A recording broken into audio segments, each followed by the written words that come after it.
paz do Senhor Jesus a todos os ouvintes do programa Missões Heróis da Fé, até os confins da terra. E finalizou o ano de 2021, hoje, primeiro dia útil do ano de 2022, e nós seguimos em frente em obediência ao ID de Jesus. Glória a Deus pela vida de todos os irmãos que já estão videologados conosco, também estão na audiência, na Rádio Esperança 1390.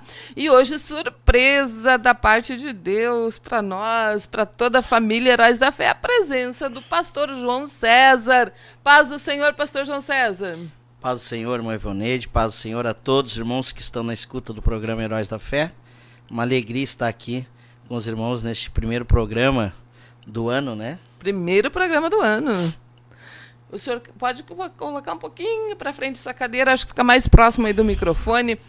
Isso, está perfeito. Mas uma alegria muito grande para nós. Hoje o pastor chegou ali no escritório da Heróis da Fé e nós vamos. Mas eu estou informal, não tem problema. O importante é a presença do missionário aqui neste primeiro programa de 2022. E com certeza ele tem coisas maravilhosas, extraordinárias para contar sobre a obra de Deus lá no país da Europa. Então o senhor tem toda a liberdade. Eu vou falar o mínimo possível, pastor.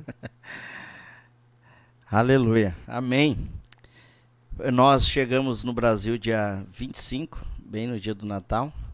Saímos de Portugal dia 24 e fizemos uma viagem abençoada. E vamos ficar aqui até o final do mês, se assim Deus nos permitir. Passando alguns dias aqui e vamos estar em algumas igrejas aí que também apoiam o projeto Portugal. Projeto que está avançando, está andando, segundo a graça de Deus, tendo o apoio aqui da Associação Evangelística e Missionária Heróis da Fé já por alguns anos, né, irmã Ivoneide? Já faz alguns anos que a associação tem investido na salvação de almas ali em Portugal, e não somente Portugal, como também na Alemanha, Itália. E nós estamos especificamente em Portugal. Agora este mês, este ano já vai para 5 anos que estamos lá. Passou 5 rápido. anos. Muito rápido. Este ano, possivelmente nós pegamos a cidadania portuguesa, e isso vai nos ajudar bastante. Com a cidadania portuguesa, possibilita a entrada em 150 países sem precisar de visto. Então eles já me deram o direito de igualdade, que é um cartão cidadão, que me dá direito de igualdade aos portugueses. Eu peguei até antes de viajar para o Brasil. Que bênção. E esse direito de igualdade me dá os meus direitos de um português, como votar em Portugal, se quiser se candidatar a alguma câmara de alguma num partido político, essas coisas que o português tem o direito. E esse ano vamos entrar então com o pedido do BI, que seria a cidadania portuguesa. Aí ficamos com dupla cidadania.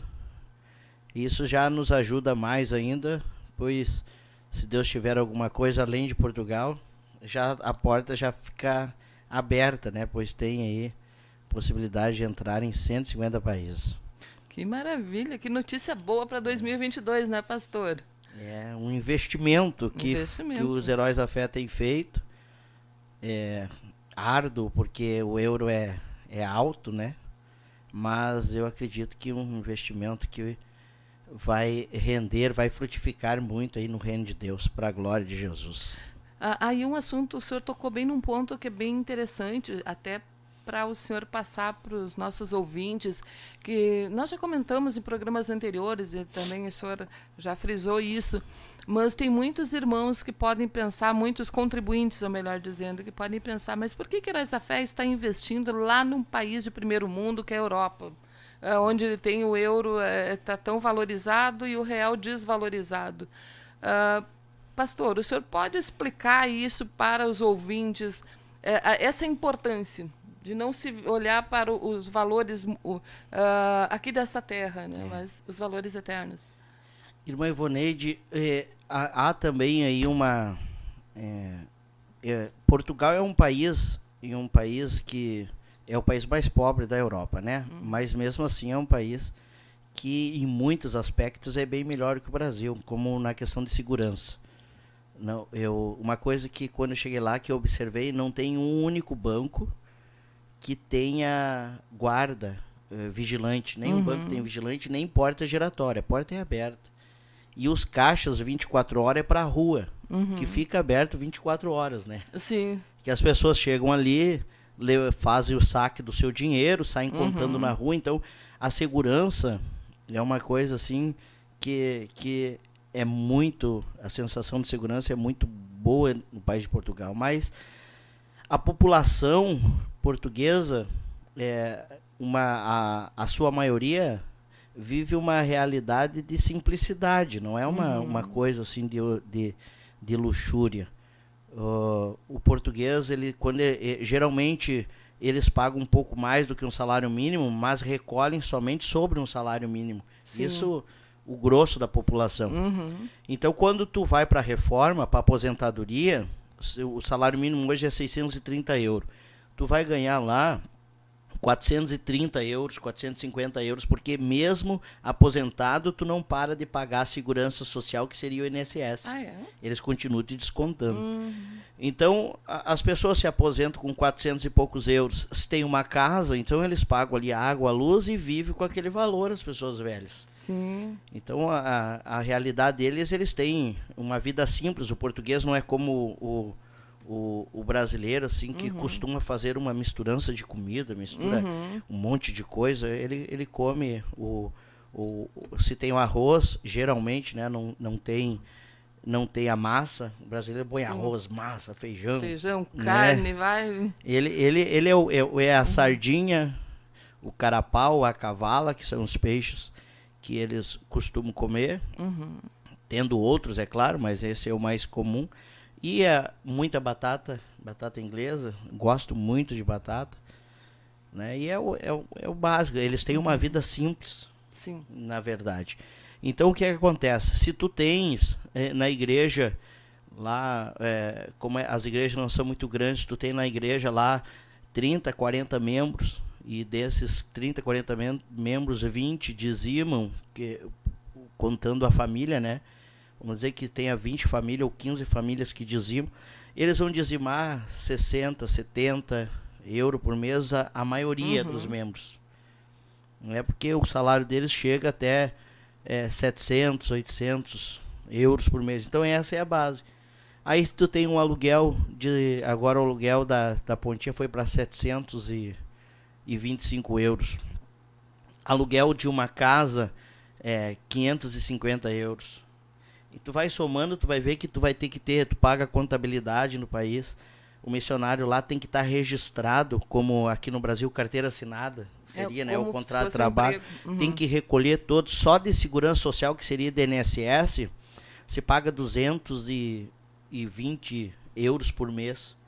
Aí quando chega o tempo das férias, paga o dobro, vai para 400 e poucos euros por mês. Então, e a igreja tem que pagar o dobro. E lá tem o 14º. Na verdade, quando tu sai de férias, e eles te dão o salário do mês e mais um salário. E quando tu volta, tu recebe o salário. Oh, que interessante. Então o governo obriga a igreja, tem que fazer isso com os missionários. Porém, eu, no caso, devolvo esse salário das férias como oferta para a igreja, porque os pastores do Brasil não ganham. Então, não me acho por direito ficar com isso. Então, todos os anos que dão, eu devolvo para a igreja esse valor. Mas isso gera um custo. Sim. Gera um custo. Então, e como tu tá num campo missionário, o português, ele tem assim, uma visão... ele tem uma igreja que deu muito escândalo em Portugal por causa do dinheiro. Então deu muito escândalo. E essa igreja, por ter dado muito escândalo, eles têm pavor dela. Tanto que quando tu vai falar de Jesus para eles já perguntam, tu é da igreja tal? Porque é o que eles conhecem de evangélico, é por aquela igreja. E aí já se levanta uma barreira. Então quando eles vêm para a igreja, quando eles vêm para Jesus, eles têm um certo preconceito quanto a esse negócio de ofertar, dizimar, até conhecer e ver que o trabalho da nossa igreja não tem nada a ver com aquilo que eles conhecem como igreja. Então isso gera uma dificuldade de se ter recursos para se manter um trabalho lá. E há muita necessidade. A necessidade é muita, muita, muita. Muda alguns aspectos, mas a necessidade é muita. Eu estou na região do Alentejo, uma região muito boa, um povo muito simpático, diferente da realidade da capital, só que é um povo onde sofre muito com depressão. Há muitos depressivos, muitos mesmo. Suicídio, é elevado o número de suicídio. Então, as pessoas vivem sozinhas, uma boa parte de pessoas vive uma solidão muito grande, vivem só, e isso encaminha elas para uma depressão, e as pessoas sofrem muito. Então, a batalha no mundo espiritual é muito, muito mais forte, é muito mais difícil mesmo. Então, nós sentimos assim, eu senti assim uma diferença muito grande da capital para o interior no que diz respeito ao mundo espiritual. E há ali muitas pessoas que vêm na igreja desesperada. Nós recebemos pessoas ali que já tinham planejado tirar a sua vida e estavam certos de se matar, e mais de uma pessoa já nessas condições. Então, aquela porta aberta possibilitou eles de encontrar Jesus. E ela só existe aberta, por quê? Porque os irmãos têm essa revelação de ganhar almas. Aleluia. E entendem que o valor que eles estão doando para a missão é um investimento no reino de Deus. Porque se nós formos olhar por quantia, não se faz missão na Europa, porque para comprar €1 precisa de R$7 hoje, né? Então isso é um absurdo se nós olhar com olhos naturais. Verdade. Mas esse investimento tem dado resultado, e nós temos almas se convertendo, temos vidas se entregando a Jesus, temos pessoas que estão dando frutos já no trabalho, na obra de Deus.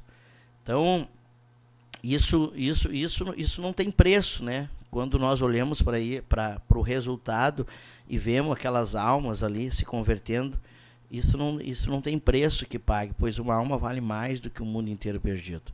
Aleluia. Então, a maior parte da população, ela vive uma vida modesta. Não tem luxúria. É uma vida modesta, de simplicidade, né? Tem as vantagens, tem muitas vantagens, como nessa questão de segurança, diferente do Brasil, né? A saúde é um pouco melhor, as escolas, mas a verdade, a realidade do povo é uma vida de simplicidade. E isso faz com que muitos precisam também de ajuda. Sim. Então, a realidade financeira é muito diferente do que muitos pensam. E fora que tem lugares, tem favelas lá também, lugares de pessoas muito pobres. Tem pessoas muito pobres lá, em tudo que é lugar tem pessoas muito pobres que precisam de ajuda. E por este sentimento, lá em Santiago do Cacém, já os missionários Sandro e o missionário Éder, saudoso missionário Éder, que começaram a obra lá, sim, já muitas igrejas não investiam lá justamente porque não dá retorno financeiro. A única igreja evangélica que tem lá é a nossa, né? O Ministério da Restauração. E por que as outras não investiam? Porque elas tinham que colocar dinheiro lá. E, né? Então, como a igreja lá não se pagava no que diz respeito a pagar um missionário, a despesa do combustível, enfim, e daí o aluguel, então eles não colocavam.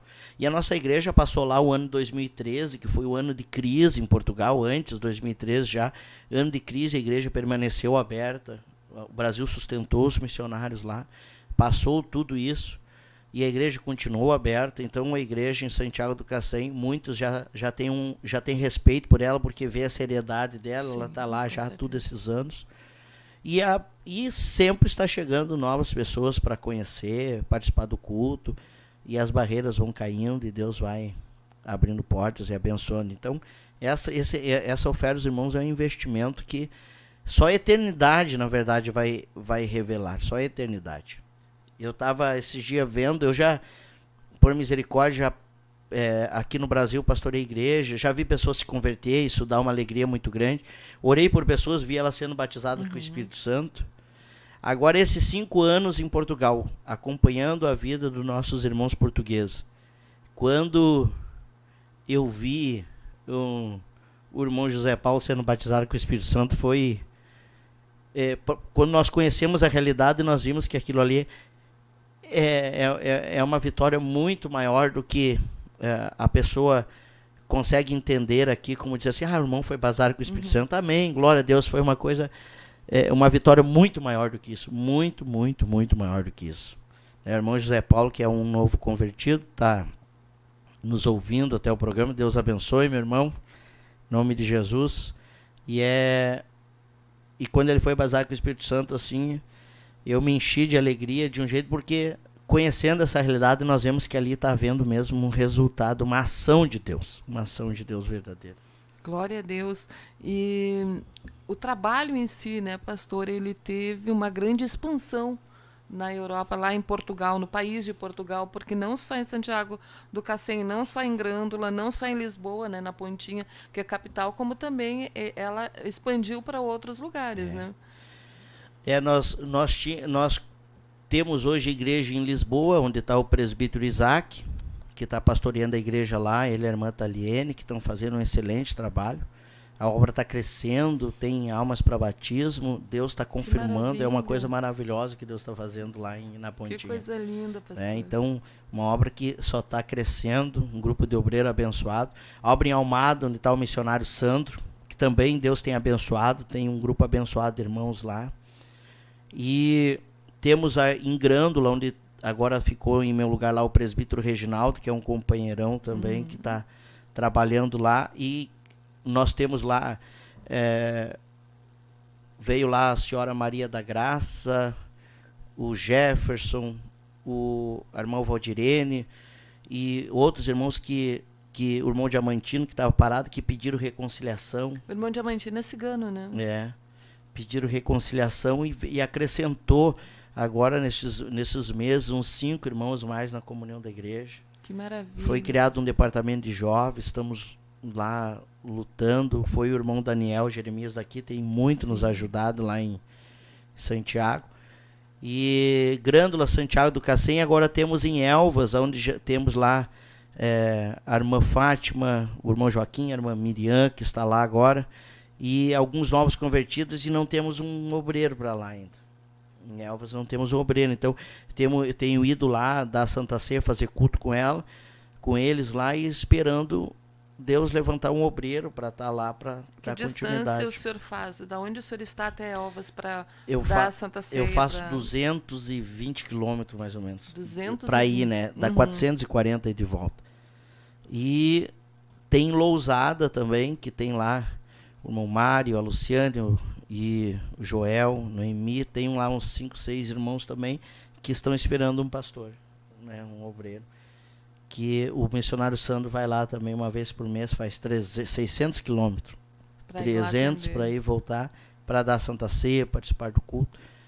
E há portas lá para se abrir, a possibilidade de crescimento é muito grande. Então nós vemos assim Deus abrindo portas. Setúbal também Setúbal está o presbítero Paulo. Lá inauguramos a igreja. Olha que coisa extraordinária. Quanta bênção, pastor. Inauguramos a igreja, e no dia da inauguração tinha um irmão que se reconciliou, e eu buscava ele para ir no culto. Eu fazia 80 quilômetros, 160 quilômetros por culto, porque era 40 para ir, voltava com ele para o culto. Depois mais 40 para levar ele em casa e voltava. Dava 45, dava uns 180 quilômetros para cada culto. Buscava ele. Ele se reconciliou, estava na comunhão e não era batizado com o Espírito Santo. No dia da inauguração de Setúbal, Jesus batizou ele com o Espírito Santo. Que coisa mais maravilhosa. Né? Foi o primeiro membro que aceitou Jesus em Setúbal, que por intermédio dele veio uns outros irmãos, e aí no dia da inauguração da igreja, teve lá. Notícias maravilhosas. Quem está conosco aqui é o pastor Silvio e a irmã Gladys, estão no chat aqui, né? E eles que estão seguidamente tendo a oportunidade de ir à Europa por uma necessidade, né? E também eles estão envolvidos em oração e também com o país da Europa, na presença de Deus direto. E é importante destacar que né, devido à ida do pastor Humberto e pastor Silvio, agora eles vão em cada 4 meses. Sim. Essa depois de Deus, é a principal razão do avanço da obra, porque quando eles vão lá, eles são incansáveis, né? O pastor chega lá e ele nos ajuda, se divide. O pastor Silvio foi ajudar nós no interior, né? Foi em todas as igrejas, né? Trabalham muito lá, muito. Agora estavam me botando, fizeram uma escala meio extensa aqui, uns irmãos me chamando aqui lá, daí eu falei com o presbítero Isaac. Eu disse, meu irmão, se eu vou em tudo aqui, eu não vou parar. E daí ele disse para mim assim, eu acho que eu vou fazer uma escala bem leve pro pastor, porque o que a gente planta, a gente colhe. Então o senhor está na colheita, então. Eu acho que eu estou colhendo alguma coisa, porque eu não tive muita misericórdia dos meus pastores, eles trabalham muito quando vão lá. Mas eu acho que o pastor Silvio ali, a irmã Gladys, pastor Humberto, a irmã Ana também, eu acho que eles nem conseguiriam ficar parados, né? Porque já está no sangue aquela coisa de evangelizar, essa última viagem mesmo foi praticamente todos os dias. Sim. Os dias que eu estava lá e horas e horas de aula. E quando não estava dando aula, estava pregando numa igreja, o outro dando aula. Então foi um trabalho muito, né? Eles voltam realmente, assim, a gente vê, mas eles estão, tá ali no rosto, né? Trabalho, né? Foi muito trabalho. Mas a alegria de poder participar deste grande trabalho que está sendo desenvolvido, sabendo que vai ter um resultado no reino dos céus, né, pastor? A irmã Tainê já está sinalizando ali, nós temos 4 minutos, mas nós gostaríamos de ouvir um pouquinho mais, porque o tempo passa rápido e as bênçãos são tantas. Irmão, então o trabalho é esse. Agora nessa última aí do pastor lá, teve a primeira formatura da escola semi-intensiva de missões. Saiu um grupo de obreiro já nessa formação, e essas escolas têm ajudado muito. Então, na verdade, o investimento dos Heróis da Fé não se dá só em manter os missionários, mas em nos dar suporte lá pela vida do nosso pastor-presidente, pastor Humberto, irmã Ana, pastor Silvio, irmã Gladys, que esse suporte que eles nos dão, que possibilita que nós possamos avançar. E haver essa formação de obreiro, essa unidade, essa unidade espiritual, essa visão única aí da obra de Deus, levando todos, né, verem segundo a vontade de Deus, tá no mesmo propósito. Então tem sido algo maravilhoso mesmo. Agora nós vamos ter a primeira escola semi-intensiva de missão no Alentejo. Olha, né? Já temos lá uns 15 irmãos que vão participar da escola, o pastor já está indo, né? Só que agora com uma agenda um pouco mais leve, né? Nós não vamos, eu vou plantar agora não vou para no próximo vinda ao Brasil ter uma colheita mais leve. É isso mesmo. Não, mas eles são incansáveis na obra de Deus. Só tenho a agradecer a Deus pela vida dos meus pastores, da associação e todos os irmãos contribuintes. Sou grato a Deus, né? E estou sempre orando pelos ofertantes dos Heróis da Fé. Sempre, porque eu costumo orar, agradecer a Deus sempre quando eu vou me alimentar. Então, e como a gente faz isso todo dia, não tem como esquecer. Sim. Né, dos contribuintes, dos ofertantes da obra missionária. E que eu tenho certeza que quando chegar no céu vão ter surpresa, porque vão ver que o seu investimento no reino frutificou. Que maravilha. Nós estamos aí também às vésperas praticamente de uma escola intensiva de missões. Gostaríamos que o senhor deixasse uma palavra e também fazendo referência aqui que esse programa está sendo transmitido simultaneamente com a Rádio Impacto de Dios lá de Paraguai. Caguaçu, que Deus bendiga a todos nossos irmãos que estão na audiência desta programação. Glória a Deus. Irmãos, a escola é algo maravilhoso demais. Então, eu participei dela ali em Bom Retiro, da intensiva. Fiquei impactado mesmo. É algo maravilhoso. Os irmãos que eu tenho certeza que todo aquele que participar, ele só vai recomendar, vai sair dali testemunhando o quão maravilhoso é. Então, os irmãos que sente essa chamada de Deus para a obra de Deus, seja no campo missionário ou na igreja, na área, participe da escola de missão. Isso é um investimento que tu faz aí que vai gerar muito fruto, vai dar muito resultado para a tua vida ministerial e para a tua vida para com Deus também, porque é algo maravilhoso demais. Glória a Jesus, chegamos ao final da programação, né? Mas eu acredito que o pastor ainda vai colher um pouquinho mais, né? Então vai Amém. voltar aqui participar de um programa para estar, então, contando, porque são muitas bênçãos. Amém. Que Deus abençoe a todos. Muito obrigada, pastor João César. Obrigada a todos os Amém. irmãos que estiveram conosco.